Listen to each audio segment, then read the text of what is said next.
Allez, donc deuxième chapitre au programme de cette année de première, les probabilités conditionnelles.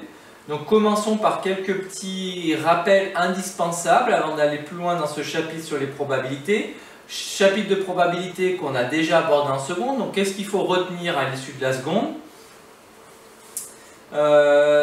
Les événements, la notion d'événement, d'intersection et de réunion. Une expérience aléatoire, c'est une expérience dont les issues dépendent du hasard.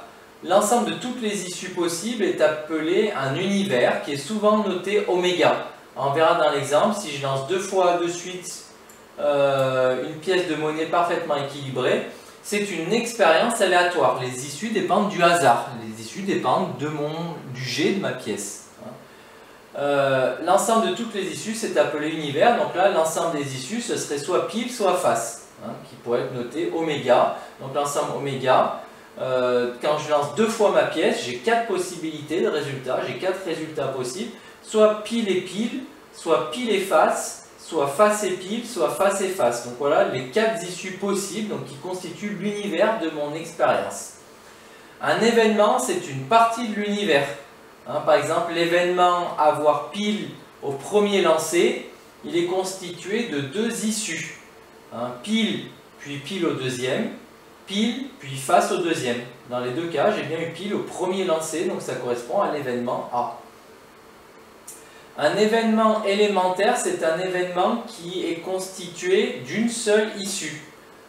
Exemple, l'événement avoir 2 fois le même résultat, par exemple, ce ne serait pas un événement élémentaire, parce que j'ai 2 possibilités, soit pile et pile, soit face et face. Alors qu'est-ce qui serait un événement élémentaire? Avoir 2 fois pile.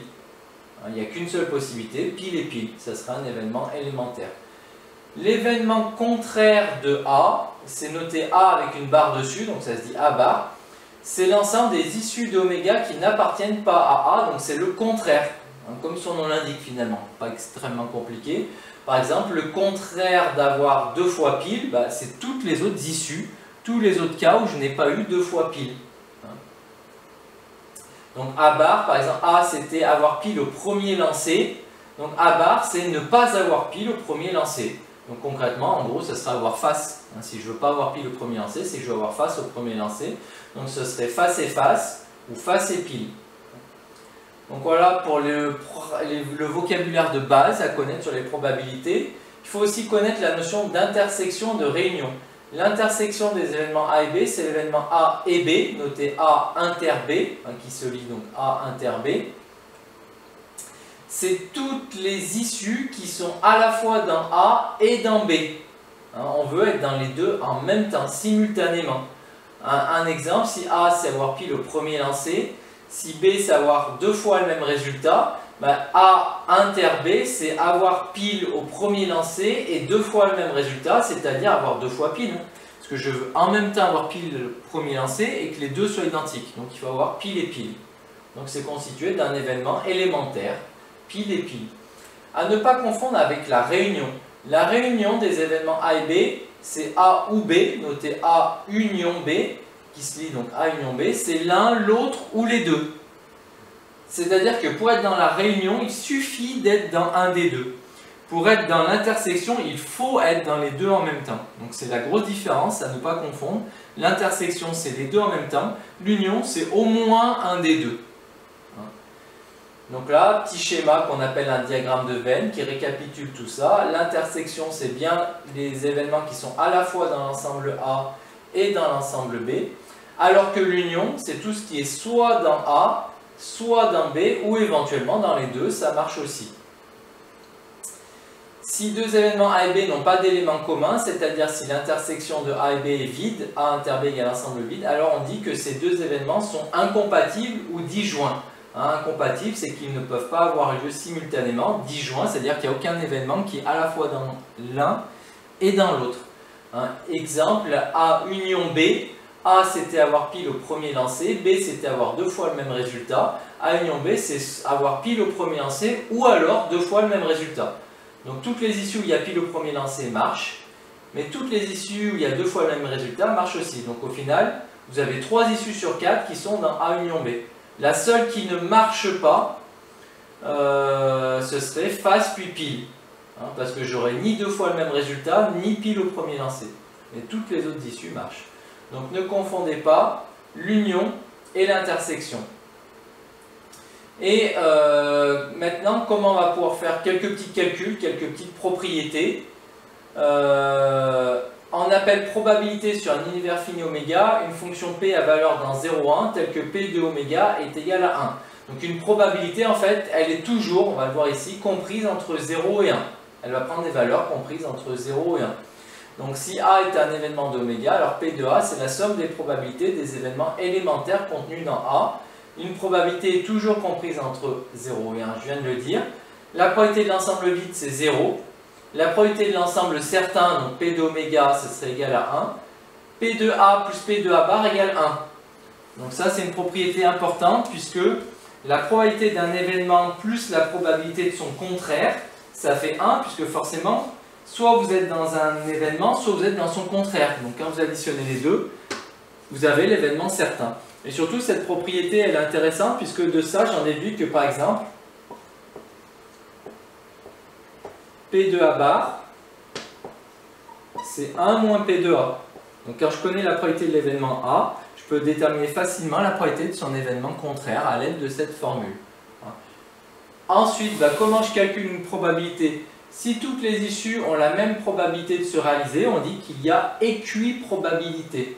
La probabilité d'un événement A est alors P de A égale nombre d'issues de A sur nombre total d'issues. Exemple, quand je lance ma pièce, il y a équiprobabilité entre le pile et le face. Ils ont toutes les deux autant de chances de se réaliser. Quand je lance un dé à 6 faces, si mon dé est bien équilibré, a priori, il y a équiprobabilité entre chacune des faces. Elles ont toutes une chance sur 6 de se réaliser.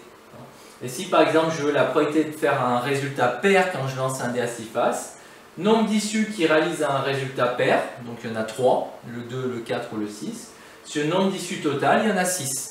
Donc j'aurai 3 chances sur 6, c'est-à-dire une chance sur 2 de faire un nombre pair quand je lance mon dé.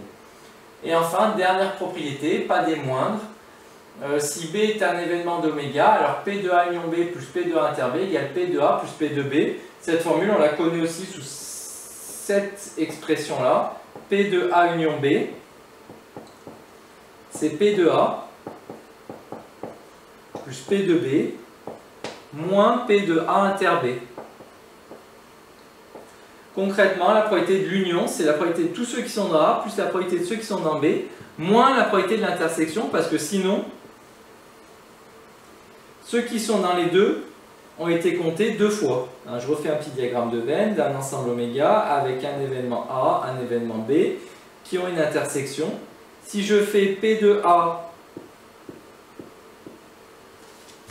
plus P de B, vous voyez que ceux qui sont dans A et B ont été comptés deux fois. Or, ils ne sont pas doubles, donc il faut les enlever une fois. Donc voilà pourquoi P de A union B, c'est P de A, hop, tout ça, plus P de B, tout ça, moins ça, pour ne pas les avoir comptés deux fois. Donc moins ça, c'est P de A inter B, ceux qui sont dans les deux. Donc voilà cette expression, cette formule qui est très importante. En général, calculer P de A, c'est assez simple, calculer P de B, c'est assez simple, calculer P de A inter B aussi, il suffit de déterminer combien ou quels sont les événements qui sont à la fois dans A et dans B. Et calculer P de A union B, ça peut être plus compliqué. Donc en général, je vous conseille d'utiliser cette formule. On termine avec un petit exemple. On veut représenter la situation de l'exemple ci-dessus à l'aide d'un arbre des possibles. On dit arbre des probabilités. Donc je vous rappelle, la situation c'était quoi? Je lance deux fois ma pièce de monnaie. Donc premier lancer, soit j'ai pile, soit j'ai face. Puis deuxième lancer, même chose. Que j'ai eu pile au premier lancer, le deuxième lancer, j'ai pile ou face. Si j'ai eu face au premier lancer, pareil, j'ai encore pile ou face comme possibilité. Donc au final, on voit qu'on a 4 issues possibles. Pile et face et pile, face et face. Là, on a de la chance, toutes ces issues sont équiprobables. Elles ont toutes une chance sur 4 de se réaliser. Mais faites attention, on ne sera pas toujours en situation d'équiprobabilité. Donc on pourrait faire un arbre pondéré. Là, on fera apparaître les probabilités, donc ce serait 1,5 à chaque fois. Parfois, ce sera autre chose. Parfois, ça serait, si c'était par exemple un D, que je dis le P c'est faire un 6, le face c'est faire une autre face, justement.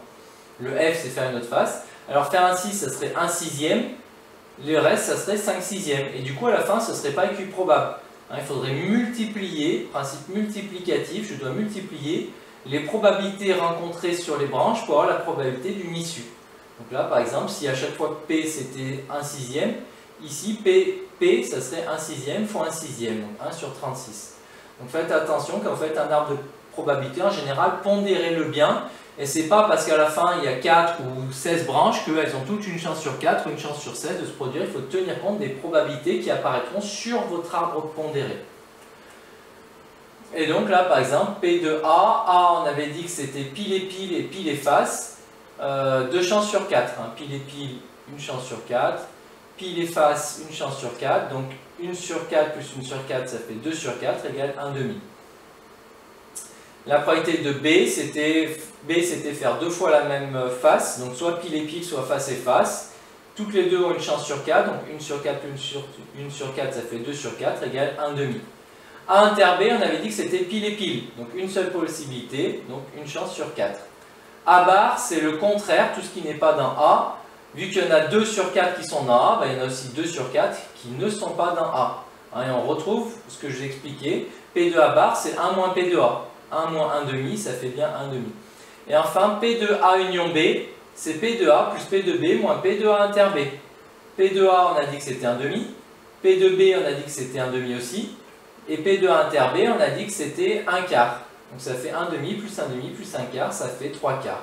Et concrètement, vous voyez bien, dans P de A union B, il y a 3 événements sur 4. Vu qu'on est en situation d'équiprobabilité, ça fait 3 chances sur 4. Donc voilà, vous devez savoir concrètement réaliser un arbre pondéré et l'utiliser pour pouvoir déterminer un certain nombre de probabilités.